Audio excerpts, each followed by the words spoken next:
Good afternoon. I want to start by introducing myself. My name is Krista Ayre. I'm an art teacher at North Beverly Elementary School, and I am currently enrolled in the course Special Education and Inclusion Setting at the University of New England. This is a presentation targeted toward the school board on recommendations for special education assessment. Let's take an overview look at the presentation. Today we will cover the purpose and goal of the presentation, introduction, demographic data, target population, importance of special education assessment and inclusion setting, RTI framework, 5 essential assessment principles, assessment recommendations, recommendation of assessment tools, and implementation recommendations and rationale. Let's start with the purpose and goal of the presentation, which is to provide recommendations for a full assessment system, accompanied by research-based rationale for effective implementation, resulting in high student achievement and growth. Throughout the course and presentation, I will be referencing research-based findings on assessment from scholarly journals, as well as texts from my course at UNE, including the text Understanding Assessment and Special Education Process by Roger Periglo and George Giuliani. For example, Periglo and Giuliani state the importance of assessment should never be underestimated. The decisions made about a student during the process can affect him for the rest of his life. Let's take this thought as we move through the presentation. Given that this presentation is created for our school district, it is important when concerning assessment to look at demographic data and the ecological background of our students here at North Beverly. Here you will find a demographic data, target population charts. In the text RTI Assessment Essentials for Struggling Learners, John Hoover covers the importance of taking into account your student's ecological background. As you know, the median household in Beverly, Massachusetts is 77,893, which is a higher average than the national average. Here you will find the charts stating a high percentage in demographic, ecological, cultural, IEPs, and English learners. The assessment plan already in place at North Beverly is an efficient system, and any recommendations and changes that I suggest would only enhance the plan that is already in place. Here is a brief outline of the current assessment plan for K-4 students, including phonics, comprehension, and writing. Because we are looking at a special education plan and we are including all students, we must take in consideration state and federal laws. And remember that children with disabilities are entitled to special education, and that we must take all students, especially those who are struggling, seriously.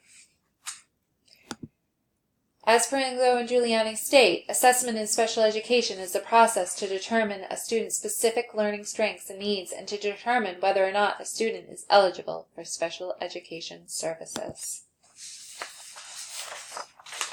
A quality assessment plan must include a multi-tiered response to intervention, or RTI. The multi-tiered response to intervention includes universal screening, progress monitor, and diagnostic testing under the 3 tiers. As Hoover has stated, the education of struggling learners and those at risk in learning in today's classroom is framed within the practice of multi-tiered response to intervention. Educators using RTI assessments will develop quality instruction, create student support, make student gains towards achievement, develop results toward achievement and instruction when assessment is implemented with individual needs at any high standards. Multi-tiered RTI program solving teams should establish and maintain the highest standards for themselves in their development as culturally responsive educators. Multi-tier response to intervention fall under these 4 components: ongoing student assessment, parent involvement, 3-tiered instruction, and high-quality scientific-based classroom instruction. As Hoover states under the 5 essential principles, in many instances, students may experience problems when using English, yet demonstrate average or above development in those same abilities when assessed in their native language. To this end, 5 essential principles should be adhered to in the implementation of curriculum, and associate assessment can be identified to meet the needs of diverse learners struggling in schools. 5 essential principles of multi-tiered response to intervention and assessment to meet the needs of all students fall under these principles. Assessment principle number 1, consider students' background, culture, primary language, family, and community values. Assessment principle number 2, consider the integrated content, knowledge, and skills the student possesses. Assessment principle number 3, include consideration of both cognitive and academic skills in culturally responsive ways. Continuing, assessment principle number 4, reflect high-level learning expectations and outcomes of all students. And assessment principle number 5, include authentic, inquiry-based learning tasks.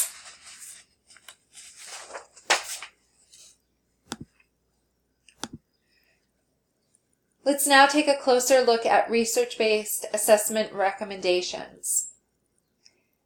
Under the following tools, Universal Screening Tool, Academic Tool, Behavior Assessment Tool, keep in mind these key areas.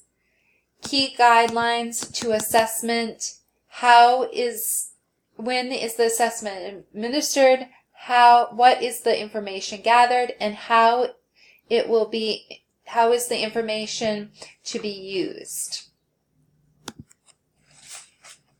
Universal Screen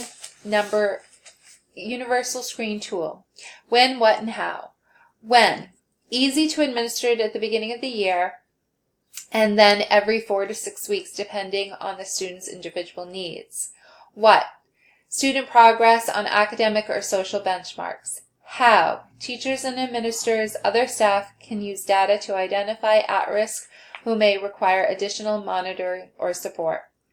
Hoover states universal screening provides struggling learners necessary support if needed prior to failing significantly further behind. Behavior Assessment Tool. When, what, and how. When, subjective and recorded under natural conditions, situations when the behavior is present. What, observations collected in data, interviews, and indirect assessments.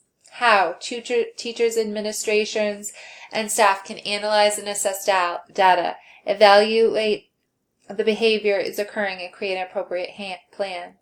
Rachel Freeman states, the purpose of the Functional Behavior Assessment Plan is to provide information that will be used to design effective positive behavior support plans. Academic Monitoring Tool. When, what, and how. When, administered 3 times a year, beginning, middle, and end. What, observing academic process in 1 or more subjects at a time. To gather information to examine students' progress compared to classmates. How, data is used to illustrate students' level of achievement on a whole school level by a leadership team. Help teachers to make informed decisions to improve quality teaching. Best practices in academic process monitoring. Research states, progress monitoring allows teachers to monitor students performing in the Tier 2 and Tier 3 categories.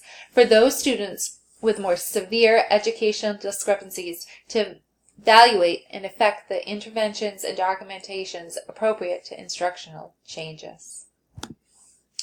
Implementation recommendations is the area we will discuss now. Diagnostic process and procedures. Diagnostic assessments is an individual and targeted form of assessment specific to identifying individual learner needs and or disabilities, stated by Perlingo and Giuliani. Educators must include purpose, establish classroom instruction connection, implementation procedures, recognizing fidelity in implementation, document results, and analyzing results. Implementation recommendations continued, considering the ecological factors. Again, Hoover states, assessment teams must incorporate key ecological factors, as we discussed it earlier, in the process to make the most informed decisions possible. Consider these factors: student, classroom, home, community, validity of assessment, implementation concerning ecological factors, consideration of RTI procedures, and monitoring concerning ecological factors. Implementation recommendations continue. Challenges to validity and implementation. Evidence-based practices implemented with high fidelity will result in improved outcomes, whereas low validity will lead to proper outcomes. Harn, Pashis, and Stuhl-Miller states, according to research-based documentation, validity implementation is essential, and educators must consider the ecological factors, establish the valid documentation of data information, establish the valid assessment practices, procedures, and devices. Implementation recommendations continued. Support from administration, parents, and colleagues to ensure effective implementation.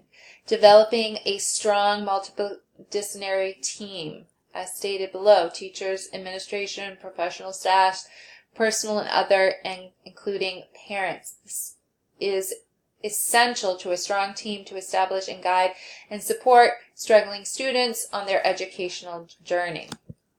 Implementation procedures continue. Professional development. Schools must have an appropriate school-wide professional development. Must be provided to all staff to ensure effective implementation. Evidence suggests that formative assessment practices lead to improved students' learning and achievement. In addition, assessment can improve teaching and lead to high-quality goals for established learning experiences. We're now going to conclude with our rationale. How will these recommendations that I discussed meet the needs of our North Beverly School? They will provide additional validity or valid assessment practices and guidelines to implement assessment with validity. Provide professional assessment practices to students who may be struggling. Provide additional RTI assessment decisions. Provide accountability and opportunities for professional development and necessary support. Provide a variety of classroom management, intervention, and instructional practices. Provide opportunities to identify struggling learners through the classroom through RTI. Provide appropriate adjustments to instruction and learning opportunities. Provide additional opportunities for multi-tiered response to intervention. Our final thought here is assessments do more than just measure learning. What we assess, how we assess, and how we communicate the results send a clear message to students about what is worth learning, how it should be learned, and how well we expect them to perform. This is stated in an article linking classroom assessment with student learning. The references are below. Thank you.